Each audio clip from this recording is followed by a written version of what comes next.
Hello everyone. Today's poem is Han Jiang Linfan.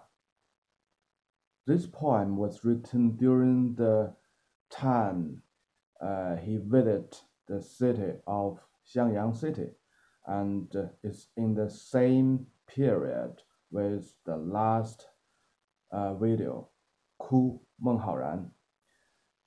Anyhow, the emotion and feelings shown in this poem is totally different. It's very delighted, enjoyable feelings rather than the sadness, the huge sadness when he heard his best friend Meng Haoran has gone. It's so hard to tell why these two poems written in the same period, in the same place, is with so different emotion feelings. Maybe you can dig out from the history books how these two poems come from. Anyhow, just let it be. And this poem is one of the very typical poems by Wang Wei, show the character that 诗中有画，画中有诗. So there's the images showed in his poems, and there's poems showed in his paintings. Anyhow, there's no paintings in this situation, but you still feel the picture or even the movies only by the wording of Wang Wei in this poem.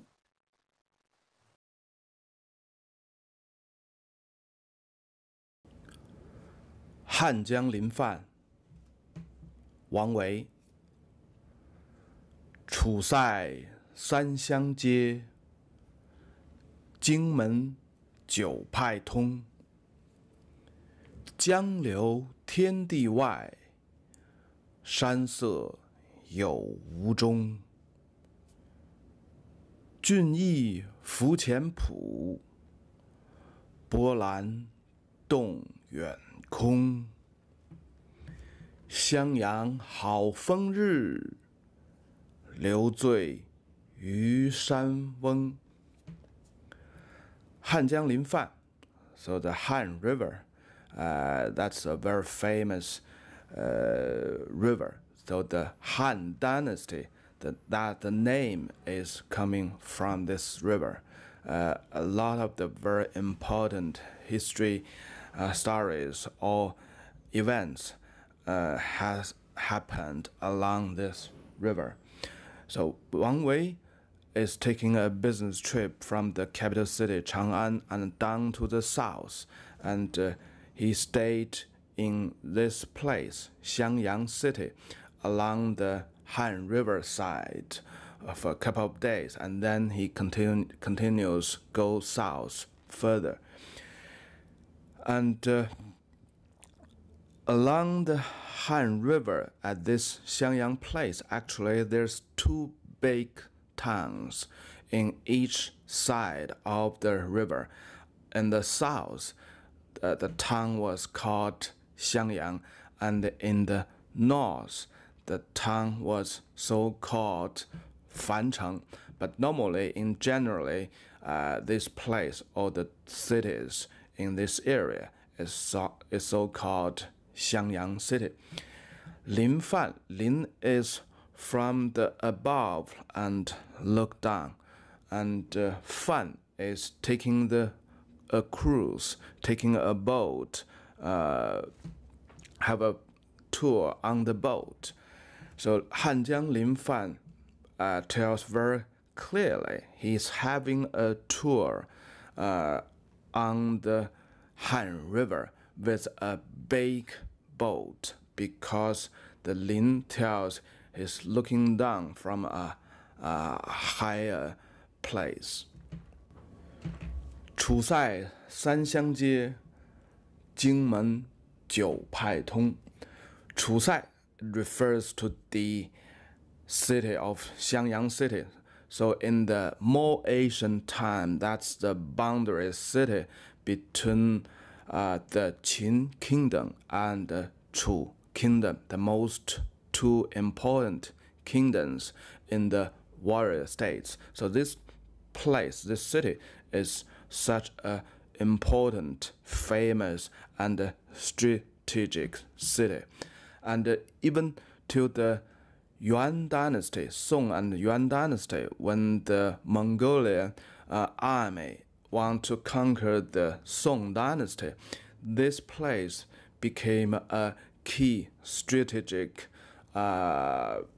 city again. So with this city, the Song dynasty actually defended the Mongolian people for 40 to 50 years with the effort, the defense of this city in Xiangyang city. So this is a very key place. So楚塞三湘接means from this strategic city, defending city, a castle city, and it connect the three regions. Sanxiang refers to three regions.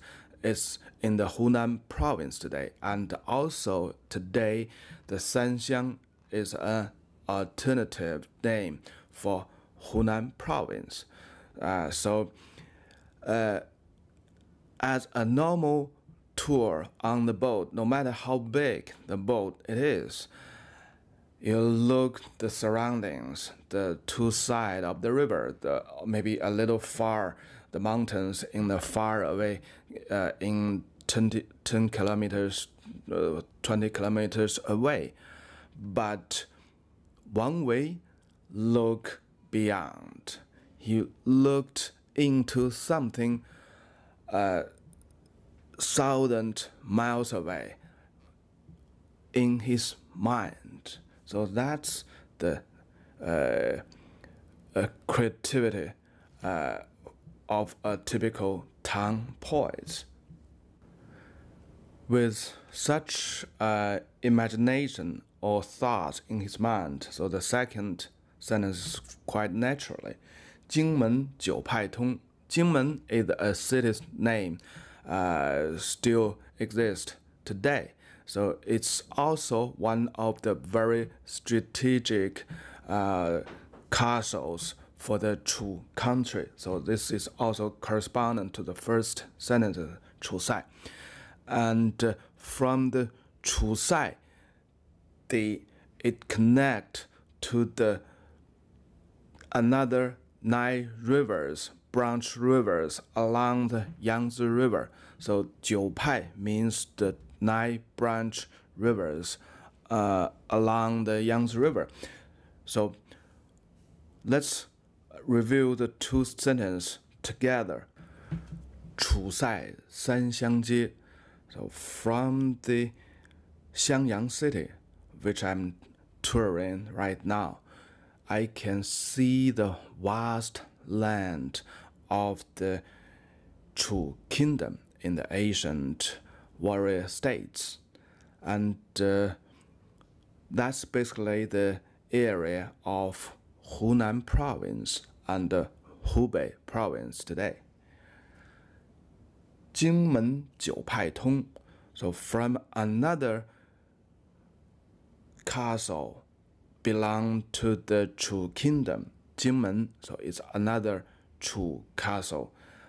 I can see all the 9 branches of the Yangtze River. I can see all the areas of the Yangtze River. So that's the broad view of a typical Tang poet. 江流天地外. The rivers flows outside of the heaven and earth in the far end, and the mountains far away, it looks like with color or without color or something in between. So this totally unique and creative nobody before Wang Wei has described river and mountain this way. So if we think Wang Wei is an excellent painter, this wording is not so strange, because you just imagine you are Wang Wei himself. You are a painter. You want to paint the scenic views you are seeing right now. And you are on a very big boat standing very high. So you look far away. You look to the very end of the river. And you need to put everything still in a paper. So you and within that paper, you should describe the endless or the far end of the river. So that's the very typical Chinese painting. So the river rushed to the far end, and at the very end, it looks like going to the heavens. 山色有无中. So there's the mountains. The mountains near, in the front, you can see the color. It's green, or it's a gray green, and the mountains a little far away, it still has some color, but it's hard for you to distinguish. And at the very far end,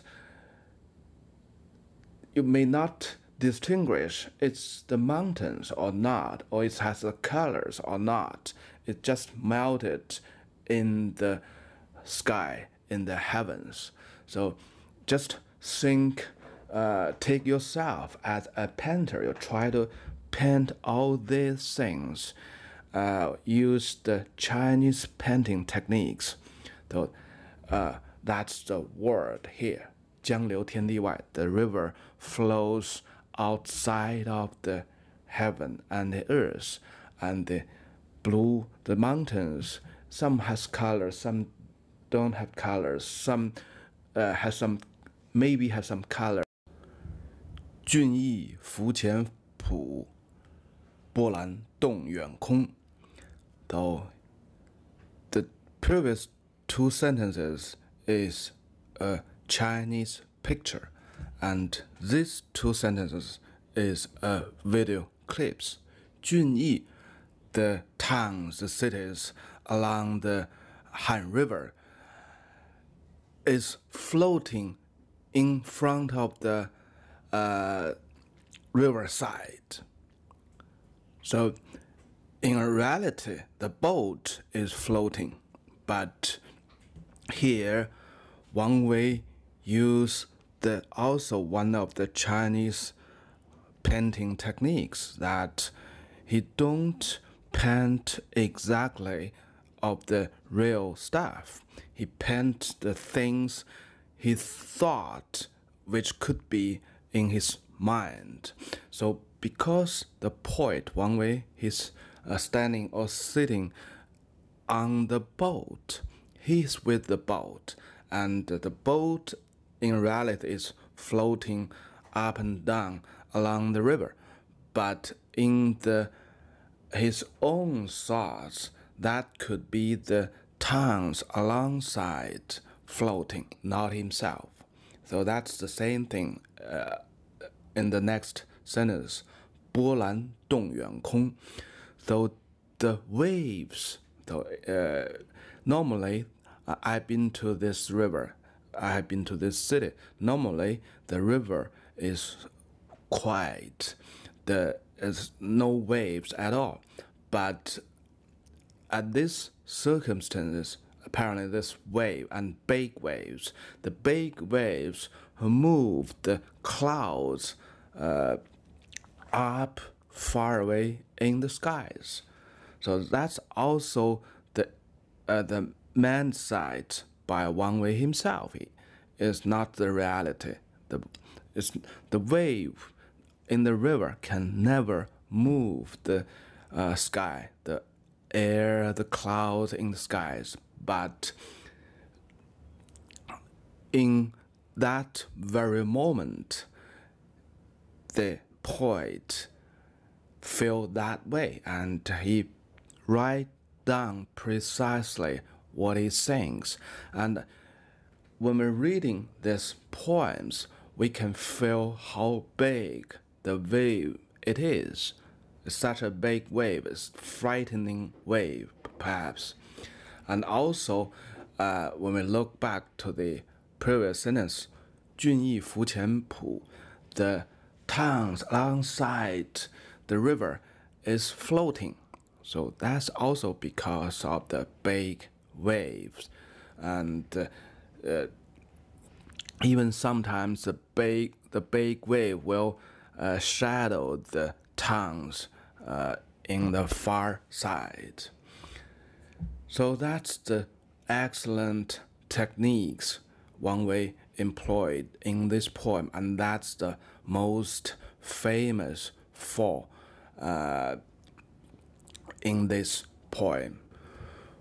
Wang Wei used a painter's eye to see all the scenic views, and also he is a founder of the one type of Chinese paintings which last till today, and he also employed that technique of the Chinese paintings by describing the scenic views in this poem. So we have the most famous sentences in this poem. 江流天地外, 山色有无中. That's a Chinese painting, and we even have the video clips. 郡邑浮前浦, 波澜动远空. That's a video. 襄阳好风日, 留醉于山浦.